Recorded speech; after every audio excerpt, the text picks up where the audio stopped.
The smell of toast and burnt coffee drifted through the kitchen like a quiet warning. Rachel Evans stood at the stove, wearing an oversized gray hoodie, flipping eggs while glancing over her shoulder at the man sitting 5 feet away. Tyler sat at the kitchen island, shoulders slightly hunched, coffee cup in one hand, phone in the other. He scrolled with the same blank expression he used when checking the weather, casual, disengaged, utterly uninterested. She waited, holding her breath a second longer than she needed to. No greeting, no comment on the breakfast she was making, not even a glance up. She broke the silence. "You got anything going on this weekend?" Tyler blinked, as if hearing her voice for the first time. He barely lifted his eyes. Just the usual. Mowing. Gotta fix that thing on the deck. And that was it. Back to scrolling. No follow-up. No, "What about you?" Not even a thank you for breakfast. Rachel placed the plate on the table harder than she meant to. He didn't seem to notice. Their son, Mason, padded in wearing mismatched socks and a hoodie that still had a stain from yesterday's spaghetti. He gave her a quick nod, grabbed a piece of toast, and headed for the couch with his headphones already in. Everyone in the house seemed to be living parallel lives, together but not really. She wiped the counter even though it didn't need wiping. Tyler sipped his coffee and stared out the window. She studied his profile, the creased forehead, the tired eyes, the familiar jawline she used to trace with her fingers when they were younger. Now, she couldn't remember the last time they'd even touched without a purpose behind it. 17 years. That's how long they'd been married. High school sweethearts. Everyone thought they were the dream couple. Stable, loyal, dependable. But no one saw this version. The quiet, the repetition, the ache of feeling like a stranger in your own home. It wasn't about fighting. It was the opposite. No conflict, no drama, just distance so thick you could trip over it. Later that morning, after dropping Mason at school, Rachel sat in the car outside the grocery store and stared through the windshield. She thought about texting her sister. She'd said it before but typed it again anyway. "It feels like we're just roommates now." Claire replied, asking if something had happened, but Rachel couldn't bring herself to answer, because that was the part that hurt most. Nothing happened, and nothing kept happening every single day. That night, Tyler fell asleep on the couch watching a woodworking video. His face was tilted toward the screen, mouth slightly open, arms crossed.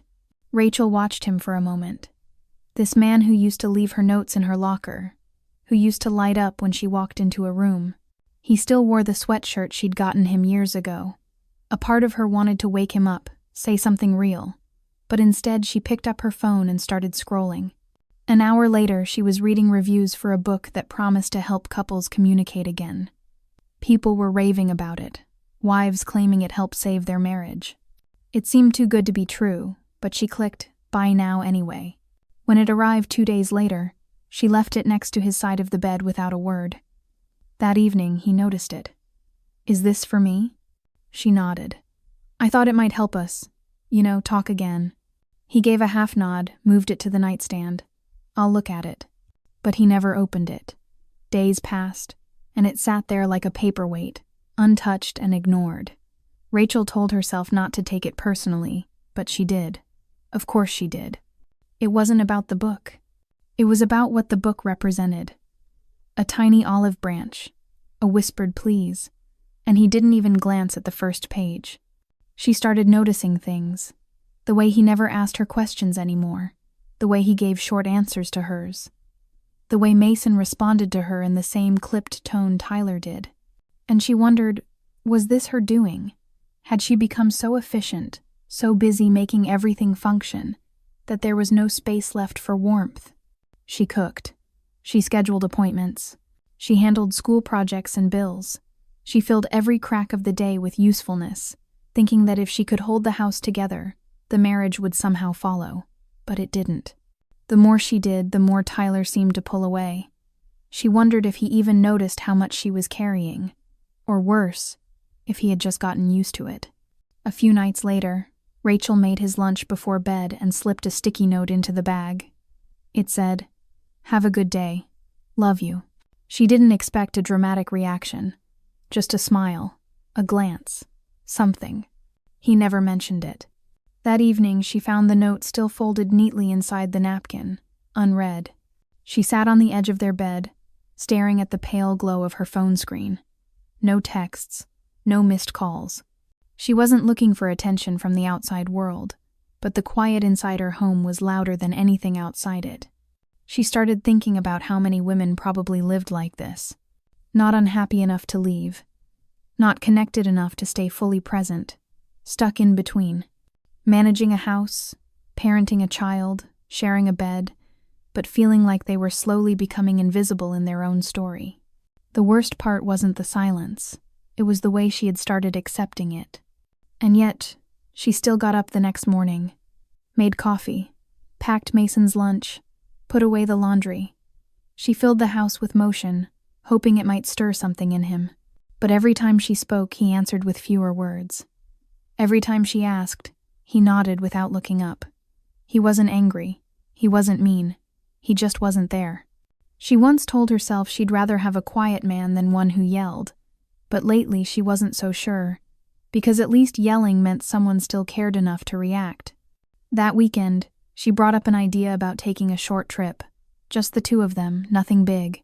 Maybe a drive to the lake or a weekend in Hocking Hills. Tyler didn't even pretend to think about it. He just said, "I've got too much going on, let's not add more." The way he said it felt like a door closing. She nodded, swallowed the disappointment, and changed the subject. Again. Later that night, as she loaded the dishwasher, she felt the familiar burn of frustration rising in her chest. Not because he said no, but because he didn't even pause, didn't even consider it. There's a moment in every quiet marriage where one person starts to wonder if they're going crazy. Rachel had hit that moment months ago, but now it was sinking deeper. She questioned everything, her tone, her timing, her expectations. Maybe she was too sensitive. Maybe he really was just tired. Maybe all long marriages eventually ended up like this. Functional, flat, quiet. But something deep in her resisted that idea. It couldn't be right. Not when she remembered how they used to be. How he once looked at her like she held the whole sky in her eyes. That kind of love didn't just vanish. It faded, maybe. But it had to still be under there. Buried. Sleeping. She just didn't know how to wake it up without breaking herself in the process. So she kept doing what she always did. More giving, more effort, more attempts to start conversations, to ask how he was, to make dinner the way he liked it. But it felt like she was clapping in an empty auditorium, waiting for someone to respond who had already left the building. And still, she didn't stop. Not yet. Because she hadn't given up. Not completely. Not even close. But if something didn't change soon, she wasn't sure how much longer she could keep pretending this was enough. And in the back of her mind, a quiet question began forming. A question she'd been too afraid to say out loud. Why does everyone else get the best version of him, and I get the scraps? That question was going to linger. It was going to grow. And eventually, it would demand an answer. Just not today. Today, she poured his coffee, set it by his usual spot. He nodded without looking up. Rachel smiled weakly, then turned back to the sink. And without realizing it, she took one more silent step away from him, just like he had been doing for years. The calendar on the fridge was covered in Rachel's handwriting, every line color-coded, boxes scribbled with reminders, dentist appointments, basketball practice, Tyler's oil change, a PTA meeting she didn't remember agreeing to. Her handwriting was everywhere. Her fingerprints were on every detail of their life.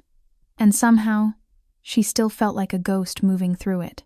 That morning, she was standing in the kitchen again, double-checking Mason's permission slip for a school trip. Tyler walked in, heading straight for the coffee maker without saying anything. She held up the paper. "Hey, I need you to sign this too." He took the pen, scribbled his name, then set it down without reading it. He didn't ask where Mason was going or when, just reached for the sugar. "By the way," she added, "the mechanic called. Your car's ready. They found that rattle you kept hearing." "Okay, thanks." He opened the fridge. "You'll need to pick it up before 5. They close early today." He didn't answer.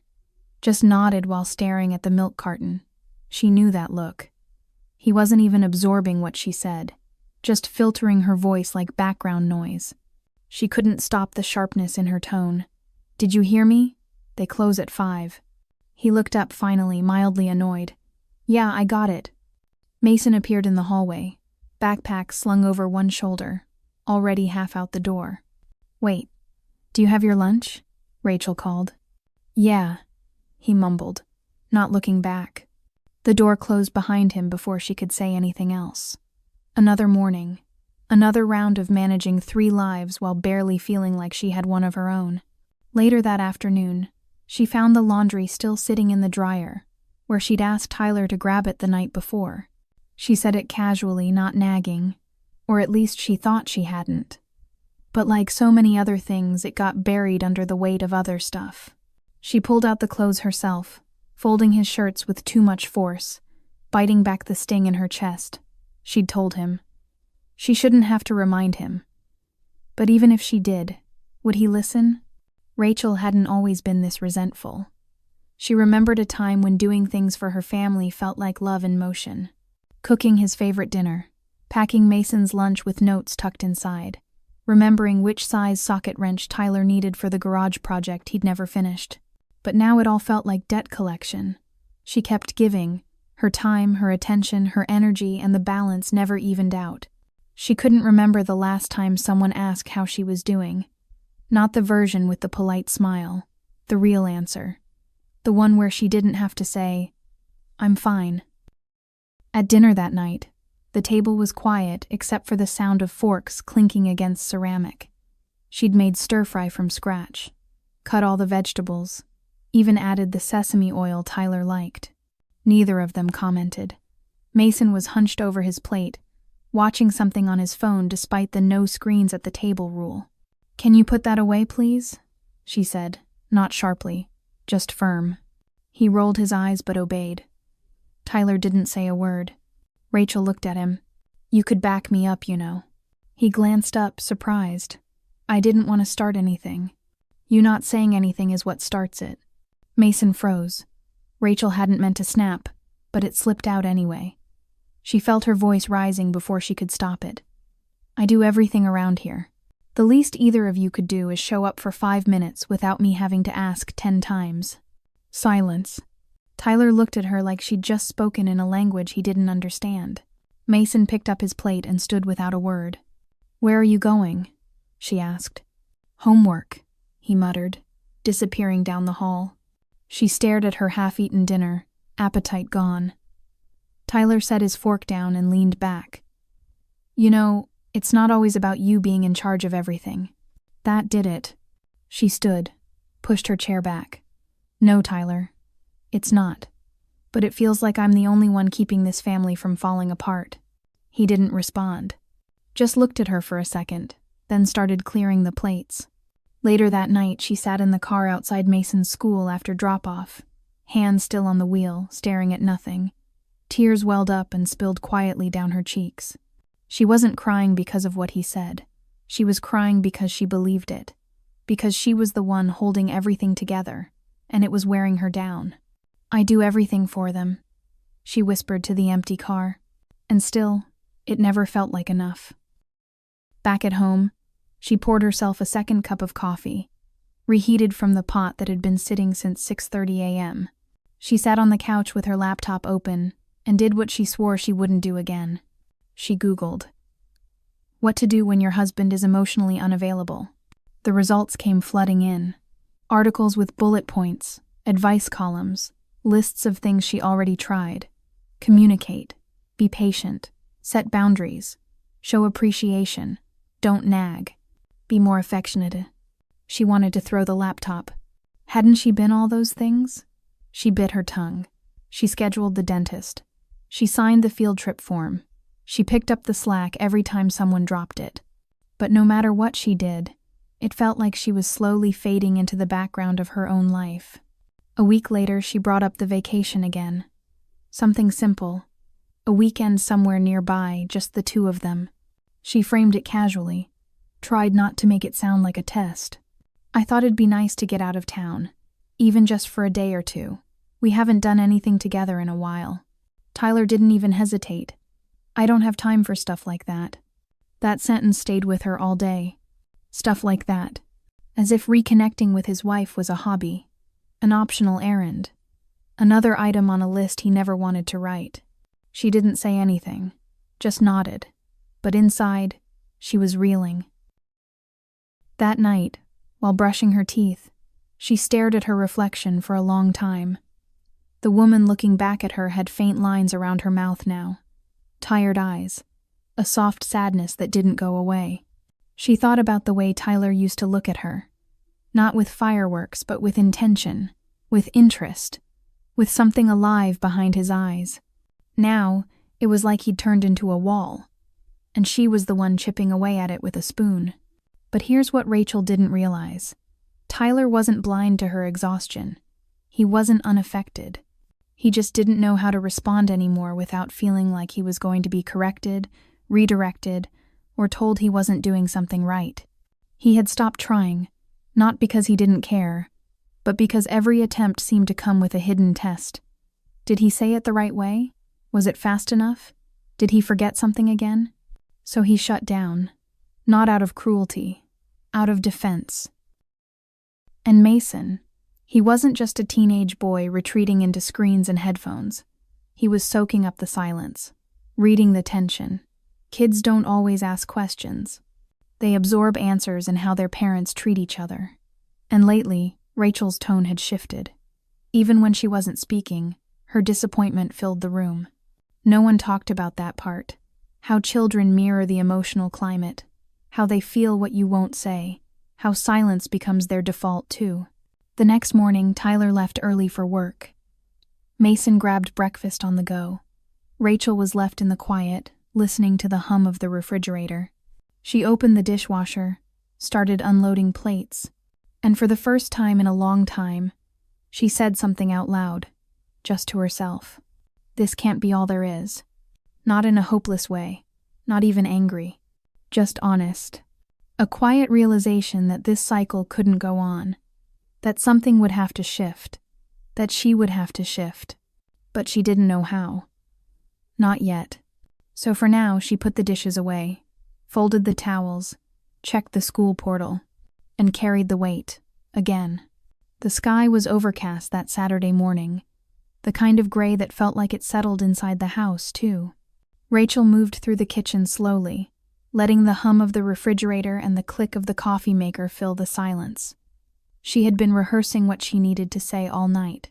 In her head, she'd already played out 3 different versions of the conversation. Some calm, some angry, all unfinished. Tyler was in the garage. She could hear the sound of tools shifting, metal against metal.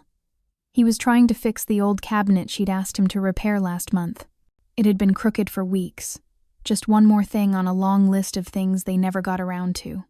Rachel stood at the doorway, her fingers curled around the frame. Her heart beat faster than she wanted it to. She wasn't even sure why she was nervous. This was her husband. But something about talking to him lately felt like walking across ice.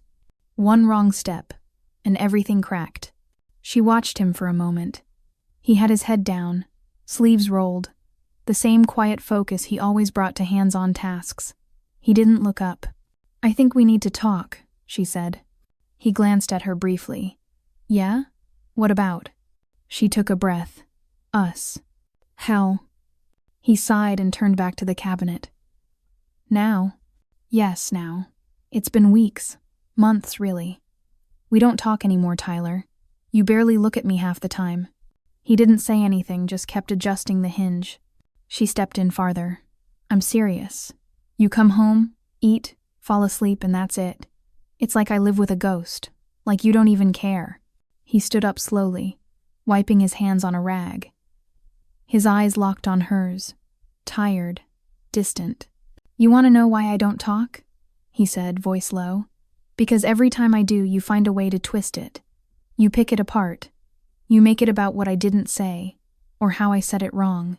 Rachel blinked. "What are you talking about? I'm trying to connect. I'm trying to fix this." "No," he said, shaking his head. "You're trying to correct it. And I'm the problem you're fixing. That landed hard. Her mouth opened, but nothing came out. He turned away, picking up the screwdriver again. I'm not your project, Rachel. I'm your husband. But it doesn't feel like that anymore. She stood there, frozen, the words stuck in her throat. For a moment she thought about yelling back, defending herself, demanding he see all the things she did to keep the house and their family together. But the look in his eyes had stopped her cold. There was no anger, just weariness. She'd never seen him look more done. Her chest ached as she turned and left the garage without another word. The rest of the day passed in silence. Dinner was quiet. Mason made himself a bowl of cereal, said he wasn't hungry. Tyler barely touched his food. Rachel cleaned up without speaking. Her head was a swirl of half-formed thoughts, regrets, what-ifs. That night they sat in the living room, both pretending to watch a movie neither of them cared about. Rachel stared at the screen, arms crossed tightly, heart heavy. Tyler looked straight ahead, remote resting on the arm of the couch. The air between them was thick. And then, softly, without turning her head, she said it. I hear you. Tyler's shoulders tensed. He didn't speak right away, didn't move, just kept his eyes on the screen. But she could tell he'd heard her. No argument, no defense, just 3 words that came out softer than she expected. And this time, she didn't follow them with anything else. No explanation, no plea. Just silence. It wasn't dramatic. It didn't feel like a breakthrough. But something shifted. The temperature in the room changed, even if just a few degrees. And for the first time in weeks, maybe months, Rachel didn't feel like she was losing. She went to bed before him that night. He stayed downstairs, flipping channels. But when he finally came up, he turned off the light without sighing. Just climbed in and pulled the blanket over both of them like always, but slower, more intentional. The next morning, Rachel woke up to the sound of the lawnmower starting. She sat up, blinking against the morning light. Tyler was outside, pushing the mower across the back lawn. He hadn't mentioned it. She hadn't asked. But there he was, doing something, unprompted. She watched from the window, a quiet surprise blooming in her chest. Later, when he came back in, grass-stained and sweaty, he poured himself a glass of water. She was making sandwiches in the kitchen, not expecting him to say anything. But he did. Grass was getting long. She looked at him, nodded. Yeah, it was. He drank the water, set the glass down, and for a second, they just stood there. No accusations, no resentment, just shared space. It wasn't a solution. It wasn't some grand romantic reconnection, but it was something. Sometimes, change doesn't roar in with banners and apologies. Sometimes it starts with a whisper, like I hear you. A sentence that doesn't try to fix or justify, but simply exists to let the other person breathe. Rachel didn't realize it at the time, but that moment was the beginning of something else. A shift. Because what Tyler needed wasn't more suggestions or more trying. He needed to feel safe to show up again. Men don't always say they're hurting. They shut down. They go silent. They step back, not because they don't care, but because they're tired of failing in someone else's eyes. And women, in the name of love, sometimes try too hard. They analyze, improve, fix, not out of arrogance, but out of fear of losing what they love. But connection isn't built on control. It grows in safety. And sometimes, the bravest thing a woman can do is stop talking long enough to truly listen. That next week, Rachel didn't bring up the marriage again. She didn't ask how he was feeling. She didn't hint or correct. She just started noticing. Noticing how tired he looked when he walked in. Noticing that he made his own lunch one morning. Noticing that he left his phone on the table a little more often. And slowly, in those little pockets of space she created, not with words, but with quiet acceptance, he started coming forward. It wasn't everything, but it was more than before. And for the first time in a long time, she didn't feel so alone in the effort. She still did the laundry, still planned Mason's schedule, still managed the chaos of life. But she also started to ask herself a different question, not, Why doesn't he talk to me? But how can I make it safer for him to want to? Because the truth is, love doesn't disappear overnight. It just gets buried under fear, fatigue, and years of feeling misunderstood. But it can be uncovered, one small act of grace at a time. And Rachel had just taken the first step. The first morning, Rachel laced up her sneakers and stepped outside just after sunrise. The air was still thick with early spring chill. Dew clung to the grass, and the streets of their quiet Ohio neighborhood were still mostly empty, save for a few retired couples walking their dogs.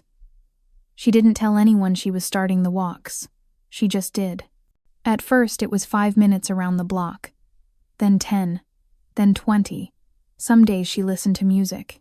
Other days she just walked in silence, letting the air pull the weight out of her shoulders.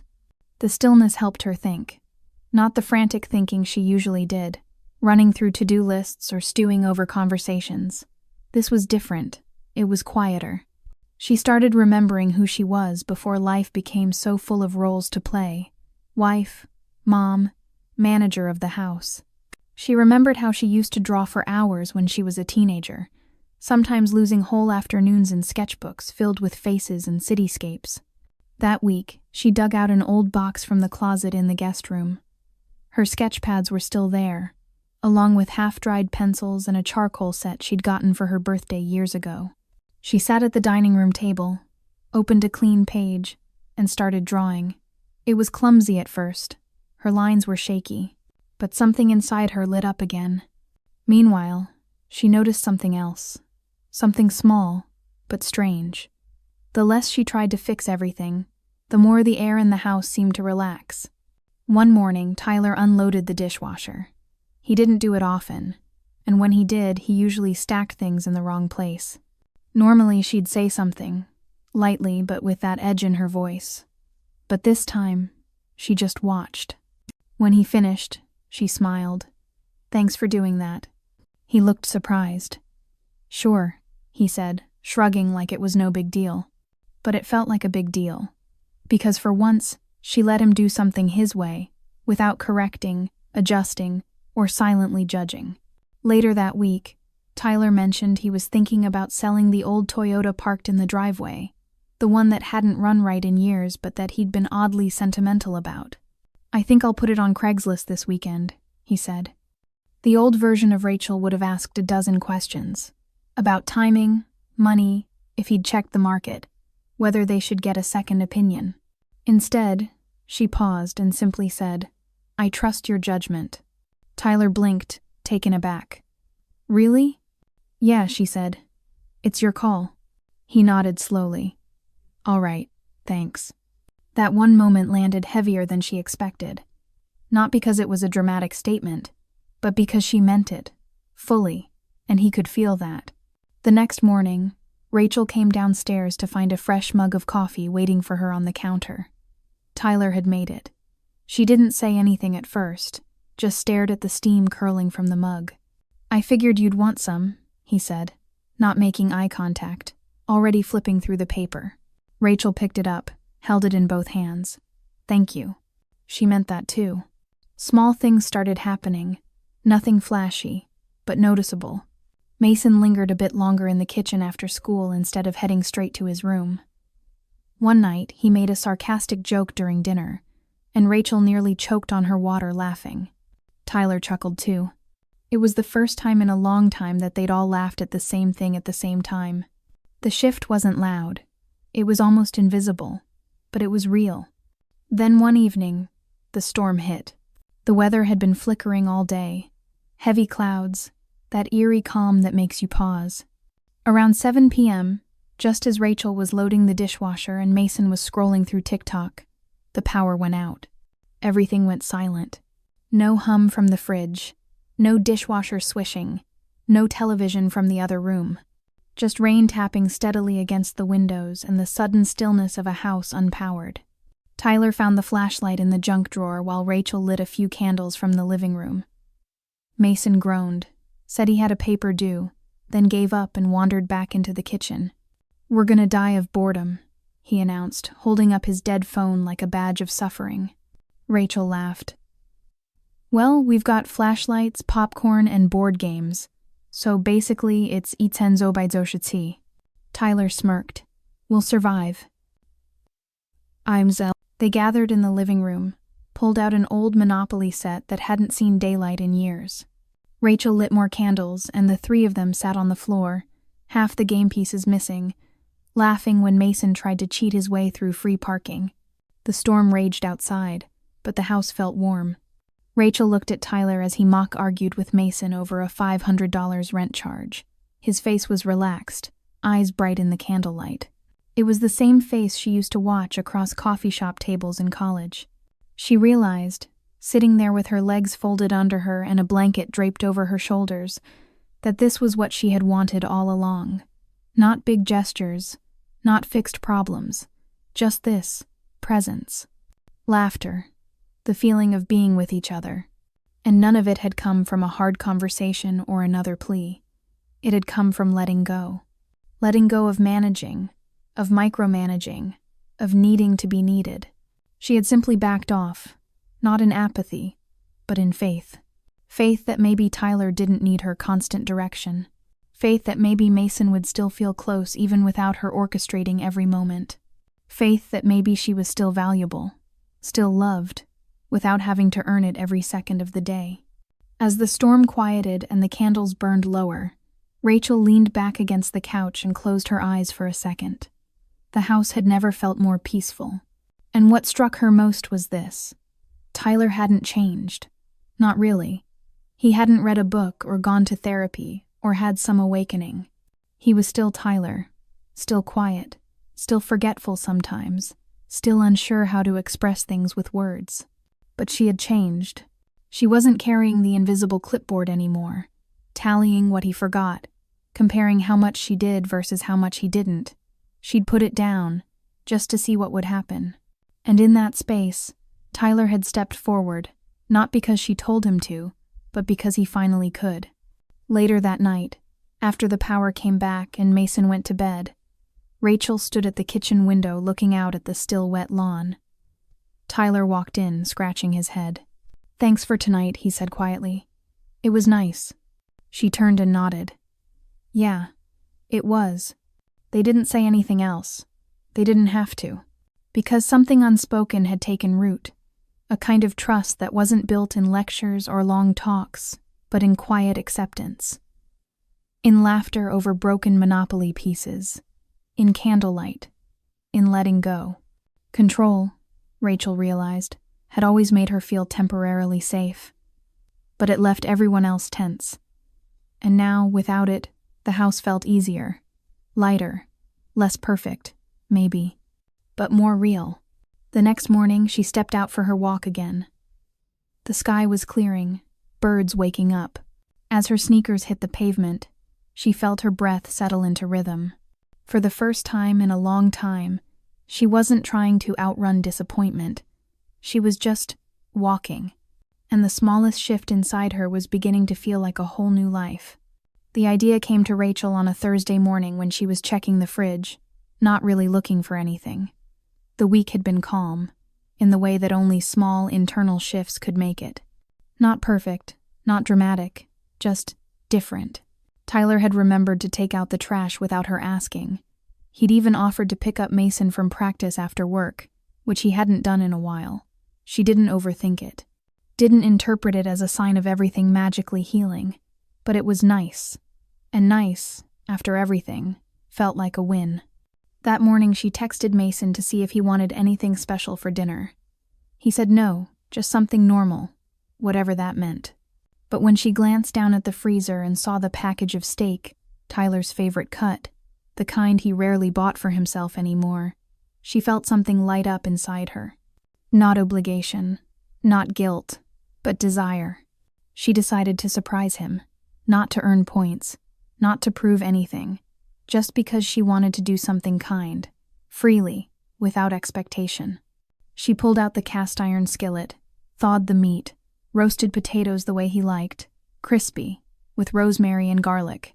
She even made that weird corn salad he always requested that no one else in the house really liked. By the time he walked in, the whole kitchen smelled like something you'd get at a backyard cookout. He paused in the doorway, eyebrows lifted. "What's all this?" Rachel looked up, wiping her hands on a towel. "Dinner."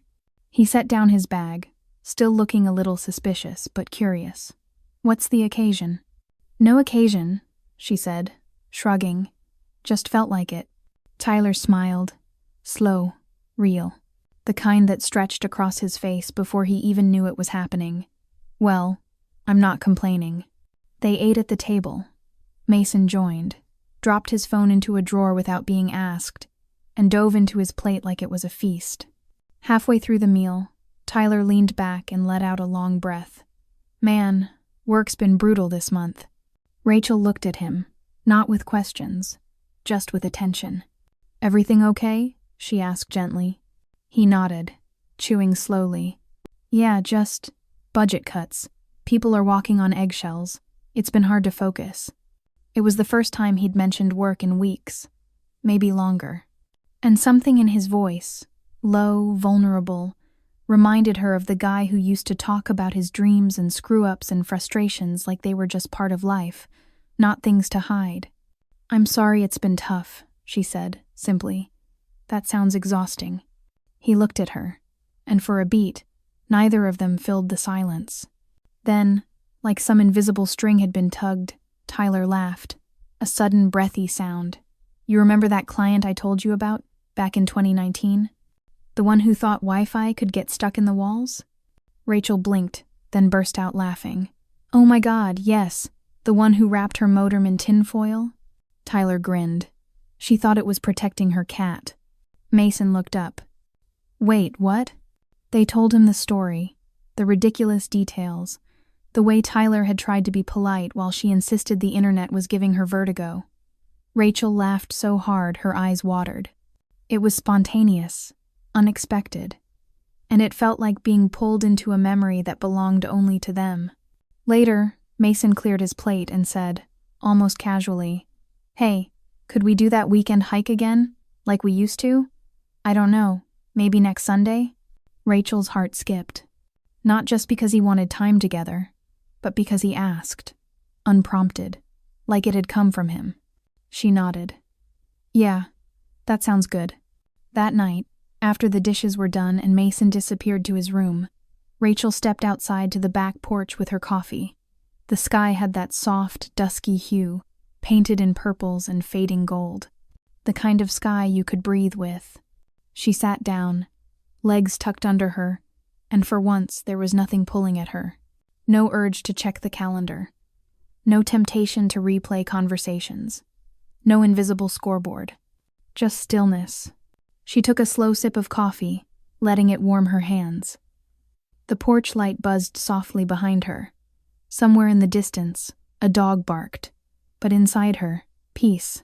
She didn't feel fixed. She didn't feel transformed, but she felt softened. And for the first time in a long while she liked who she was sitting there. Not because she'd figured everything out, but because she'd stopped trying to shape everything in her image of how it should be. She didn't need Tyler to be a better version of himself. She didn't need Mason to say the perfect thing. She just needed to stop gripping life so tightly with both hands. The door creaked behind her. Tyler stepped out, barefoot, holding his own mug. He didn't say anything, just sat down beside her. A pause, a breath. Then, without ceremony, he reached for her hand. She let him. They sat like that for a while. No grand gesture, no emotional monologue, just quiet. The kind of quiet that wasn't filled with tension anymore. The kind that felt like trust. And in that moment, Rachel understood something that no blog post or podcast or marriage book had ever quite nailed. You can't control your husband. You can't out-argue him into closeness or logic your way into feeling cherished. But you can influence him with your energy, with the tone you set in the space between you, with your peace. Because intimacy doesn't begin with a conversation. It begins with safety, and safety is born in respect. Respect, it turns out, isn't about agreeing or giving in. It's about allowing someone to be who they are, even when you don't understand them fully, even when they don't show up exactly how you need them to. When Rachel stopped managing Tyler's every move, he started showing up again. Not because she demanded it, but because there was finally room for him to breathe. And Mason? He hadn't changed because of lectures or punishment. He was responding to something quieter, the new rhythm of the house, the way his parents interacted, the tone his mother was setting without even realizing it. That was the shift. Not in them, in her. She was the thermostat all along. And now that she'd stopped trying to control the weather, everyone else could stop reacting to the storm. She glanced sideways at Tyler, his face calm, his hand warm in hers. There were still things to work through, still old patterns that might resurface. But tonight, she didn't need to fix anything. She just needed to be here. And she was. Fully. Freely. Finally. Just present.